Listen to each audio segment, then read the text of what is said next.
Bonjour à tous, nous allons parler aujourd'hui donc toujours de dénombrement et donc après avoir déterminé donc le cardinal des parties d'un ensemble fini, on va considérer, et on avait aussi parlé du cardinal des applications, de l'ensemble des applications de grand E vers grand F avec grand E et grand F fini. Et bien maintenant on va s'intéresser au nombre non pas d'applications quelconques mais au nombre d'applications injectives de grand E vers grand F. Et on va aussi parler de nombre de PU-play d'éléments de E. Alors, ce n'est pas simple, donc allons-y doucement. Grand E et grand F sont des ensembles finis. Petit f est une application de grand E vers grand F. Donc petit f appartient à l'ensemble des applications de grand E vers grand F. On va poser grand E, c'est l'ensemble E1-EP, donc le cardinal de grand E c'est P, et on va poser que le cardinal de grand F c'est petit n. Alors, définir une application de grand E dans grand F injective. Maintenant, ce qui nous intéresse, ce sont des applications injectives. Alors, c'est faire quoi? Eh bien, c'est se donner une liste qui est f de 1, f de 2, f de EP, donc l'ensemble des images d'éléments de grand F.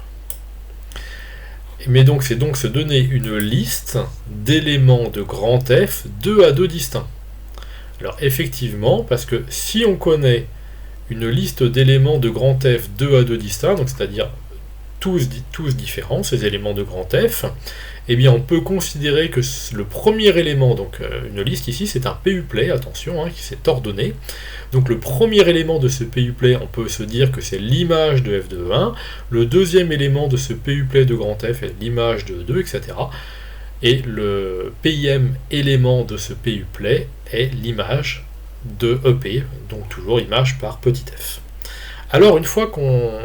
Donc, se donner une application injective, c'est donc se donner un PU-play de grand F, mais d'éléments 2 à 2 distincts.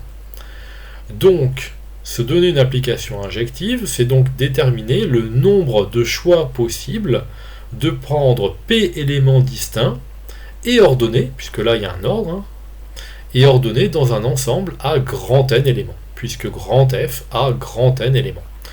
Donc effectivement, connaître les applications injectives de grand E vers grand F, ça revient à connaître tous les PU-play de grand F, PU-play de cardinal petit p.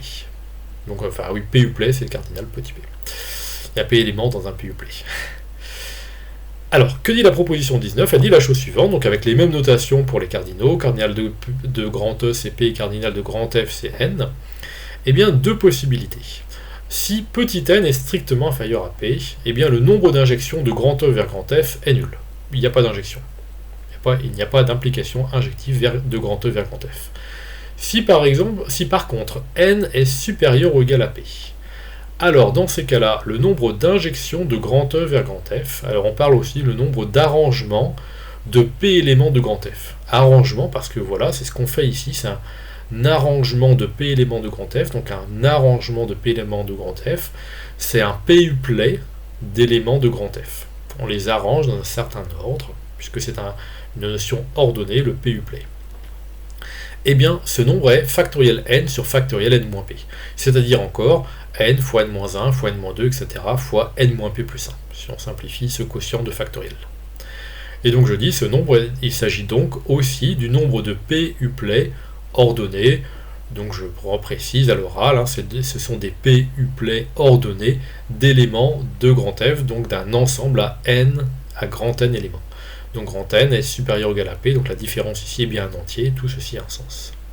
Alors la preuve n'est pas très compliquée, donc on cherche le nombre de P-list, donc de PU-list ou PU-play, c'est la même chose, F de 1, F de 2, etc., F de P, d'éléments de grand F 2 à 2 distincts. Alors, puisqu'on cherche toutes ces P-listes, on va les créer. Alors voici un raisonnement là, typique de dénombrement qu'on va faire. Eh bien, on se dit, il nous faut un premier élément, qui est dans grand F. Mais dans grand F, il y a n éléments. Donc il y a n façons de choisir le premier élément, ça nous donne n possibilités. Ok, très bien, maintenant on a choisi un élément, il faut choisir le deuxième. C'est dans un certain ordre. Alors le deuxième, eh bien, on ne peut pas prendre n'importe qui, en fait on peut prendre presque tout le monde, sauf le premier, puisqu'il doit être distinct du premier, le deuxième. Donc il y a n-1 façon de choisir f de 2. Voilà, puisque f de 2 doit être différent de f de 1. Et puis il va y avoir n-3 façons de choisir f de 3, etc. Et donc finalement, n-1 pour f de 2 et donc n-2 pour f de 3. Et donc finalement, il y aura n-p-1, donc c'est-à-dire n-p plus 1, enfin n-p-1 entre parenthèses, donc n-p plus 1 choix possible pour f de p. Donc si on choisit le premier, pour le choix du premier élément, il va y avoir comme différentes branches possibles, choix possibles qui correspondront au choix du deuxième élément. Et pour un choix du deuxième élément, il peut y avoir différentes branches possibles pour un choix du troisième élément, etc., etc. Et à chaque fois, donc, on multiplie par le nombre de branches qui correspond à un entier du produit qui est ici. Voilà. Donc on a n branches au total au départ ici. Et puis après, on va avoir n-1 branche au bout de chacune de ces branches, et puis n-2 petites branches, etc. au bout de ces n fois n-1 petites branches, etc., etc. Voilà donc le nombre d'arrangements, donc le nombre d'applications injectives d'un ensemble grand E vers un ensemble grand F. Quelques remarques avant de conclure. Donc, en particulier donc, le nombre d'injections de grand E vers grand E, c'est-à-dire le cardinal de grand E vers grand E, eh bien c'est factoriel n, puisqu'au dénominateur on a un factoriel 0 qui vaut 1, je le rappelle, factoriel 0 c'est 1, donc c'est factoriel n. Et donc ça c'est le nombre de bijections de grand E vers grand E, ouais, parce que si on part d'un ensemble grand E qui est fini et qu'on va vers un ensemble de même cardinal, a fortiori si c'est grand E, une application injective d'un ensemble fini vers un ensemble fini, c'est une application bijective, on l'avait déjà démontré. Donc, les injections de grand E vers grand E sont des bijections de grand E vers grand E. Donc une bijection de grand E vers grand E, si par exemple grand E a 5 éléments, eh bien c'est une façon de réordonner autrement ces 5 éléments. Alors si on les réordonne de la même façon, c'est l'application identité, mais on peut éventuellement échanger les deux premiers éléments. Et donc dans ces cas-là, on a une première bijection de grand E vers grand E.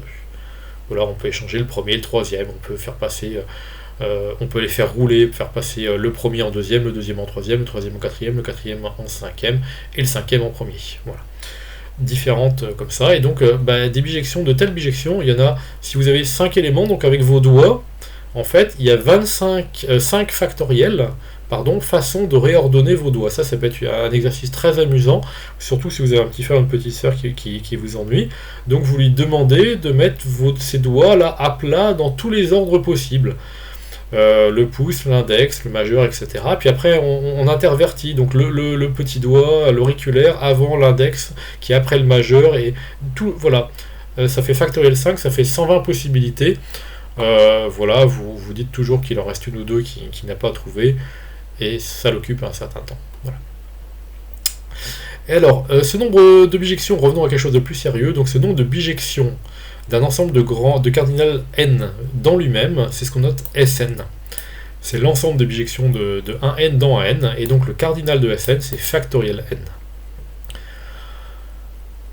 Petite remarque, c'est pas au programme de PCSI, mais c'est au programme de MPSI, eh bien, ceci a un lien avec le déterminant d'une matrice.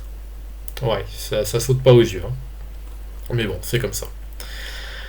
En pratique, on utilise les injections dans tous les choix successifs de P éléments d'un ensemble. Donc les injections, c'est vraiment sur des choix successifs, c'est-à-dire qu'on prend un élément, puis un deuxième, puis un troisième, puis un quatrième, etc., etc. Voilà. Un exemple typique, voilà combien de tiercés possibles dans l'ordre pour 12 chevaux. Donc vous imaginez vos chevaux qui partent, voilà, vous avez 12 chevaux, numérotés de 1 à 12 par exemple. Eh bien, le nombre de tiercés possibles, c'est premier cheval, il y a 12 possibilités. Il va y avoir un deuxième, dans ces cas-là, on n'aura plus que 11 possibilités, et un troisième, 10, donc 12 fois 11 fois 10. Donc si vous avez 12 chevaux au départ, 1320 tiercés possibles. Je ne dis pas qu'il faut jouer au tiercé, c'était juste un exemple comme ceci, voilà. N'achetez pas forcément Paris Turf tout de suite, ça n'a rien à voir avec le cours. Voilà, pour terminer donc avec des chevaux et des petites frères et petites sœurs un petit peu embêtants pour illustrer tout ceci.